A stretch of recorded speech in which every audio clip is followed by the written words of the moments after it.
Today I want to talk about the value of cross-training. Last week we talked about team issues and what can be done to improve it. Well, let's give you an example. Cross-training, it's an amazing thing. Every now and then I'll talk to somebody and they're like, I've been doing the same thing for 35 years. I'm kind of bored. And I think to myself, well, maybe some cross-training would be fun then. It might give you a little variety. Remember those 6 human needs? Number 2 is variety. So it gives you something else to do. It also provides huge value to the organization because then in the event someone's ever sick, somebody else can pick up the baton and keep on and going, keep on and trucking. So there's so much that's awesome about cross-training that I don't know why everybody doesn't want to do it. I see it as a great opportunity to do something else, broaden your horizon. And as an overall organization, it provides a ton of value because we can help each other. Rather than getting into this is my department, stay out of it, I'm going to do my thing right here, it allows somebody else to come on in. And you know what's interesting about that is someone else can come on in, sit back and go, why do we do it that way? I was talking to this doctor in Nebraska a while ago, I don't know, a few months ago I think it was. He's a rather young doctor, new to this practice. Owner of it though. And he had a day where he was done early, and I said, next time you have a day where you're done early, do me a favor, go up front, sit there, hang out. More importantly, ask the ladies up front if you can help them.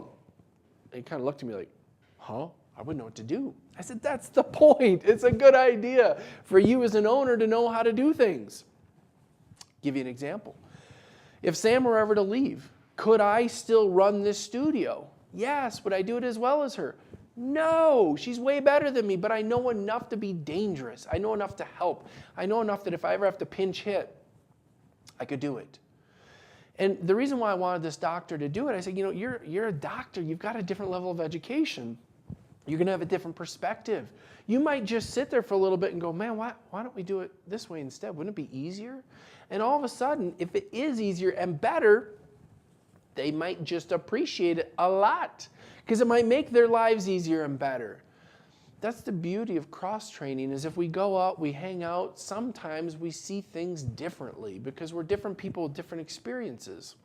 My favorite metaphor for that was, I heard this story, I don't know if this is urban legend or true or not or whatever, but there's a story about this double-decker bus and it's driving along in some city, I think Chicago or something, and all of a sudden it gets stuck underneath an overpass.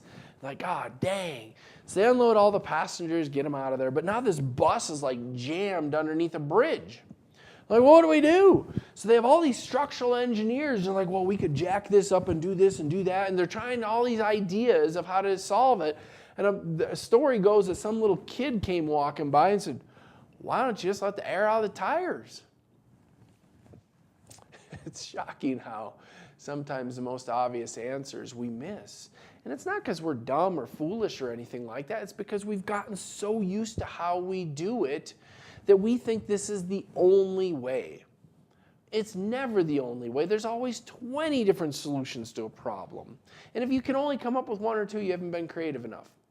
So the beauty of cross-training is that sometimes somebody else will come in and go, hey, why don't we try it like this?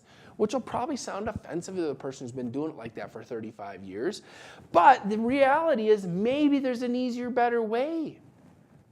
And if we're not even willing to try it, maybe we're stuck in our way too much. And maybe if we come in and learn as the person who offered that suggestion, maybe all of a sudden we go, oh, this is why you do it this way. Now I get it. And then you have perspective. So the question for your organization is, do you help each other? Or do you clean your room and you bolt and you go home early while everybody else is still slaving away? I don't think that's too cool. Personally, myself, I would rather before I bolt go around the office and go, hey, does anyone need help? Can I help you? Can I help you? Can I help you? And if that happens all the way around, I know it'll happen.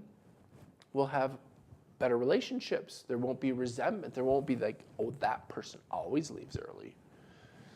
It's interesting how we always hear that. But to be able to do that, we have to be cross-trained and know how to. How do you turn a room? How do you sterilize an instrument? How do you answer a phone? How do you schedule a patient? How do you post a check? How do you do this or that? Some of this stuff's real simple stuff. Now, the really complicated stuff, that's what we have a specialist for. We don't necessarily have to be able to do the complicated stuff, but can we help with the easier stuff? So imagine now from a cross-training perspective, if each one of you starts writing down what are the top 5 easy things that could be delegated to somebody else in the event you need help. And then why don't you on a monthly basis rotate around and teach each other how to do those top 5 things. Turning a room, sterilizing an instrument, answering the phone, scheduling a patient. How much would that help if we could just do those little things in the event we ever need it? I think it would be a great exercise to do on a monthly basis where we go around the room and we teach each other what we do. I think it'll help each other understand the value the other person provides, the work they do, how difficult it might be. Maybe it's something like, hey, can somebody jump in and assist for 5 minutes? Simple to do, but yet intimidating if you've never put a pair of gloves on and jumped into a patient's mouth. Man, the first time I did that, I was like, whoop. And the doctor was like, no, you got to be aggressive. Get in there. And I'm like, yeah. But it's just interesting to see how intimidating it can be to understand someone else's job. And when you do cross-train, it does so much for the team and the overall organization, and we become so much better at it. You know, football parlance is football season right now. And, you know, I just think about that person who all of a sudden can be the, play the quarterback, if you will. You know, you do that little lateral over to the side, and then that other person throws the long pass, and the actual quarterback, Aaron Rodgers is running down the field, and he actually gets to catch a pass and run in for a touchdown. How cool is that? Not that they'd actually do it, because I don't want Rodgers to get smoked by somebody. But every now and then you see how that happens, that little trickery play. But that little trickery play requires somebody to be able to throw a football down the field. It requires somebody who maybe doesn't normally catch a pass to catch a pass. And it's sometimes those cool plays that are the ones that end up in the highlight reels and end up causing victory. Because that's what this is really all about for your office. It's victory. How can we be victorious as a group? How can we all achieve a level of success that we've never achieved before?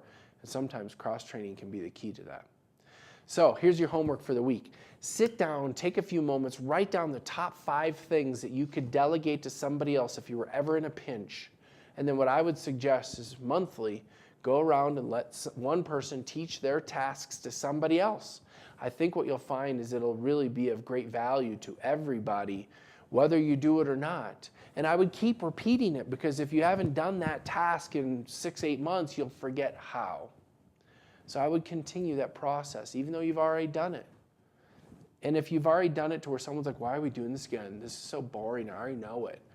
The person who just made that statement now gets to run that training. And I don't mean run it for their department, run it for the other person's. So if I'm in the front and I'm sitting there going, I don't know why I got to do this again, great. You now are in charge of teaching all of us how to turn a room. It'll keep us on our toes. It'll keep us honest, and it'll keep us engaged.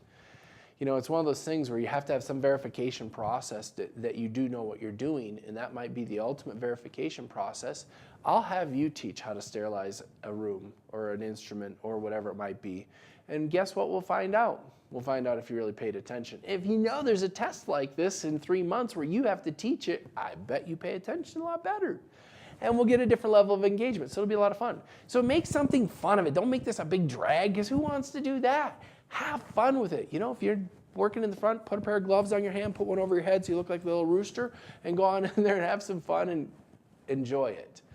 It could be a blast. It could be a fun training for you once a month where you get to be all silly. So that being said, that's your homework. Make sure you talk to your coach about it. Until next week, 8 o'clock Mountain, 10 o'clock on the East Coast. Have an awesome day. We'll talk to y'all later.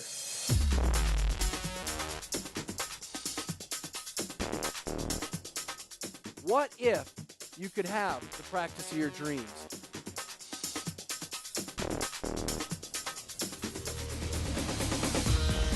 What's holding you back?